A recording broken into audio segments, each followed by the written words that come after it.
Back here, ready to jump into the second segment of the show, having to do with LSU's Pro Day that happened yesterday. It had obviously a lot of people there, a lot of representatives from most or all of the teams in the NFL.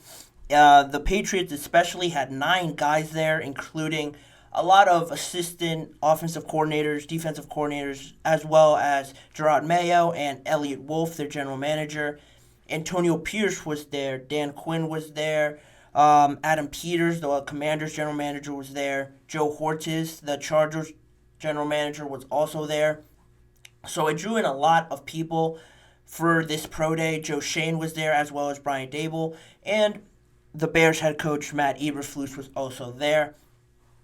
What's the biggest news coming out of this, the biggest takeaways were obviously seeing how Malik Nabers tested and how Jayden Daniels tested, because both of them got no medicals done at the NFL Combine, nor did they throw or do any drills at the Combine as well. So a lot of anticipation went into this around those two players to see what they were looking like physically, medically wise, and just on the field drills, how crisp it looks, and how really NFL ready they're training to become. They're not going to be perfect, but a lot of stock is invested in these pro days, and a lot of stock can rise after these pro days.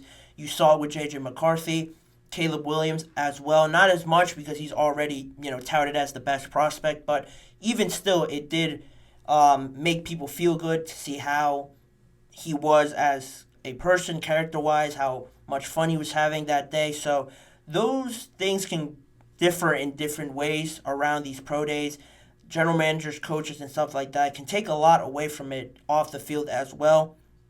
But on the field, Jayden Daniels, touted as the second prospect to be taken to the Washington Commanders, he, surprisingly to me, wasn't going to do any athletic tests really at his pro day. Cameron Wolfe of NFL Network reported that, and was only going to focus on throwing.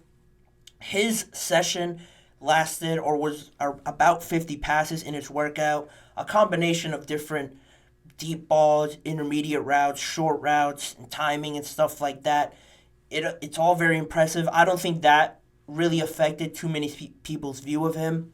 They already knew he was pretty talented, arm-wise and strength and everything like that, ball placement. Yeah, he had some throws get away from him, overthrew some receivers and stuff like that, but it wasn't a lot. And I don't think it differed or made anybody change their opinion of Jayden Daniels. And just on that, the measurements were a bit more interesting to me and I'm sure to other people, because during the season, Daniels measured in at 6'4", 210 pounds. That was a big concern for a lot of people. His thin frame, he's not as big or as thick as some of the other guys. J.J. McCarthy weigh a lot more than him. And at yesterday's pro day, he came in at 6'3", about 210 pounds as well. And his hand size were on the smaller side, 9 3/8 inches, the fourth smallest hands at quarterback measured at the combine. But I would know how much hand sizes mean, right? Because that's the whole story around Kenny Pickett when he was drafted, being a Steelers fan. That was the biggest thing. But even still, with his hand measurements being what they were actually bigger than Drake Mays and J.J. McCarthy. So take that and do what you will with that. That was the biggest thing for Jayden Daniels. The measurements came in about the same, so it doesn't look like he really focused in too much on getting heavier, trying to look the part, because he is talented, and I'm sure he'll just bet on himself and bet on what's worked for him so far. He won the Heisman, obviously, and they talked to Jayden Daniels afterwards about his workout, and he said, I would say the main thing was just trying to sell my consistency within the pocket and my form. Other stuff was just kind of fun, meaning all the extra throws and getting excited with Malik Nabers on top of that other stuff. Really focusing in, I thought interestingly, was his pocket movement. Consistency is another big thing. That's already a trend with Caleb Williams. It seemed like those two things were pretty prominent at his pro day. People have seen the extracurricular extracurricular plays, the extension of plays, those special traits that make them who they are. With these two guys, people were really focused in on, can you throw from the pocket? Are your fundamentals good? And I think Jayden Daniels, much like Caleb Williams, much like Dan Orlovsky said on ESPN about Caleb Williams' pro day, underwhelming was the word that he used. And I think it does have some truth just because people want to see all the boring stuff, right? Not what gains clicks, gains attention, a lot of stuff on social media a lot of the time. So that stuff still matters. They want to see if Jayden Daniels can do that. He proved it once again at his pro day. I don't think, if anything, it kept him the same or improved. Nothing about his pro day could really make you think worse about him. So Jayden Daniels, not too much changing from his point. It just really depends on preference and what you want at that quarterback position with a lot of these teams that were there. Another one, potentially a bigger winner than Jayden Daniels, was Malik Nabers. A lot of attention on him as well. He's also vying to be that top receiver taken. I talked about it before. Some analysts, draft analysts, had him already above Marvin Harrison, and what he did at his pro day, measuring in at 6 foot, 199 pounds, ran a 4.35 40, which would have ranked fourth among all wide receivers that tested at the combine. 42-inch vertical, tied for third, and a 10.9 broad jump, which would have been sixth among all wide receivers. Already, from just those measurements, those medically taken tests that he did, already pretty impressive with him, his size. The biggest thing about Nabers is his explosiveness and how quick he is able to get in and out of cuts. His route running is amazing, up there with some of the best ones. I guess it would be him and Rome Odunze as the best route runners. That 4.35, I think, blew a lot of people out of the water. A lot of people were impressed by that and how just quick and pretty much confirming everything they knew about his explosiveness. I don't think they were expecting 4.35, but it's still crazy to see him test like that, plus all the on-the-field drills that he did with Jayden Daniels. I'm sure everyone was taken pretty satisfied with that. And after his combine and after he did all the testing, after everything concluded, really, he is scheduled to meet with the Cardinals after his pro day, but before his pro day, he met with a few teams already. He met with the New England Patriots, the Titans, the Jaguars, the Jets, and he had dinner with the Giants as well as Jayden Daniels. They both had dinner with the Giants the night before. Afterwards, like I mentioned, he met with the Cardinals, pretty much falling in that range. The Titans could surprise some people just because they do sit seventh. They have Calvin Ridley and Hopkins, but they could just be doing their due diligence with this. You never know what they could be planning. Brian Callahan is a lot more vertical offense, a lot more spread offensive identity that he wants to bring to the Titans. So that's an idea out there. The Jacksonville Jaguars, again, they sit, I want to say, around 15 or 17 in this year's draft. So I know they just lost Calvin Ridley, so that's a big hole that they want to fill. Could they be trading up to maybe have a look at him? It hasn't been reported at all. So I don't really expect that to be a big thing, a big meeting with the Jaguars. The biggest thing is the Jets, the Giants, and really the Patriots, just because they're all in that range. The Jets are at 10, so they sit a bit further back, and how they could possibly attain him, again, a trade would have to happen. But now, like I mentioned, with him being so impressive at his pro day and showing everybody some impressive athletic testing, more reports have come out and have said that even this has put him over Harrison in a lot of other people's minds. I'm starting to lean that way, just because it's me and I'm very recency biased. That's a big thing that I think is super important. I'm seeing Malik Nabers test crazy at his pro day, looking very impressive, very NFL ready at his pro day with his cuts, his releases, how he's running the routes and stuff like that. That's in my mind. That's fresh in my mind already. Whereas Marvin Harrison, I haven't seen him. Granted, it's in an actual game, so that still holds value, but I haven't seen him in a while.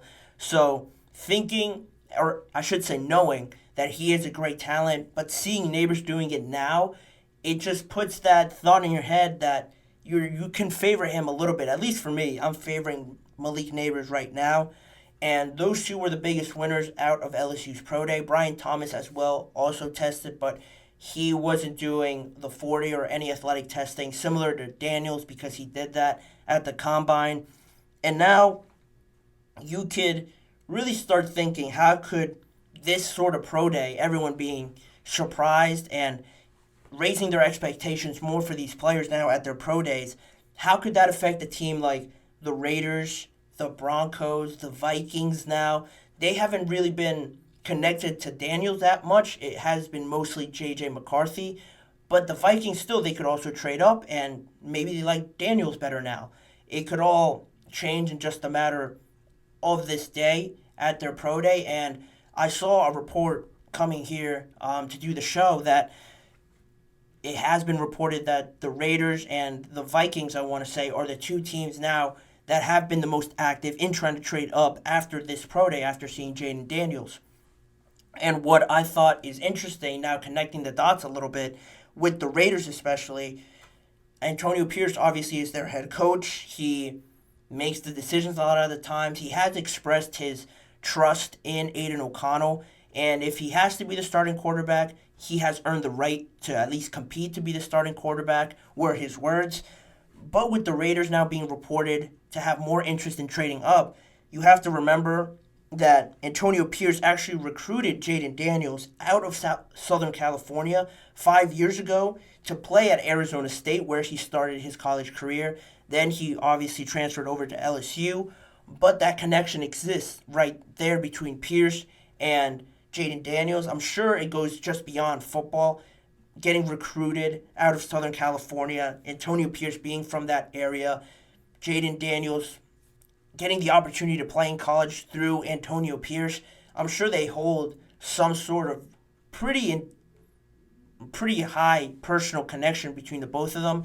So that's something to monitor as well. The Raiders, in all honesty, where they want to go or where Antonio Pierce wants this team to be, realistically, they're not going to get there with Aiden O'Connell just based on what he's shown you last season in the games that he played. They want to bring excitement. They want to bring this joy to games at Las Vegas, not only because they're trending upwards right now, signing Christian Wilkins, Max Crosby's on the team, Devontae Adams. You have these stars, but you're playing in Las Vegas, so people want to go there regardless, and you want them to go there to watch the Raiders play at Allegiant Stadium and draw more people in and really be the hottest commodity there out of Vegas if your team is really good, really exciting to watch. Jayden Daniels brings that running factor, out-of-pocket throws, extending plays, that sort of excitement, pairing him up now with Devontae Adams, and like I mentioned, all the other players that they have on their team, that's something that I would like to see it happening. I think that would be amazing for the Raiders and the team that they want to build, and finding their quarterback, making a move that drastic will cost them, but I will want to see what they give up and how competitive they still remain if they were to make a move up like that. And that all stems just from a pro day like this. An impressive pro day from Nabers now potentially moves him up to wide receiver one in a lot of people's minds. And now Jayden Daniels gets a lot more people looking at him and wanting to trade up so far in the draft, going from where the Raiders are, I think at 13 to potentially 2 or 3 is a monumental jump, which will cost them. But at the same time, it could be worth it for these teams. The Broncos are in there as well. Sean Payton hasn't been shy about saying that he wants or is looking at a trade realistically. So that's something to monitor, something to see how it all plays out after them. Jayden Daniels is scheduled to have meetings with Washington, New England, the Giants, the Vikings, the Broncos, and the Raiders after his pro day. So all those are yet to come, and those are more on the personal side, which could also shift this into some of these teams falling in love with some of these prospects. So the pro day is there, kind of building up the excitement, but these official visits are, I think, what really makes the final decision for a lot of these teams with some of these prospects that are impressing day in and day out as the NFL offseason goes on.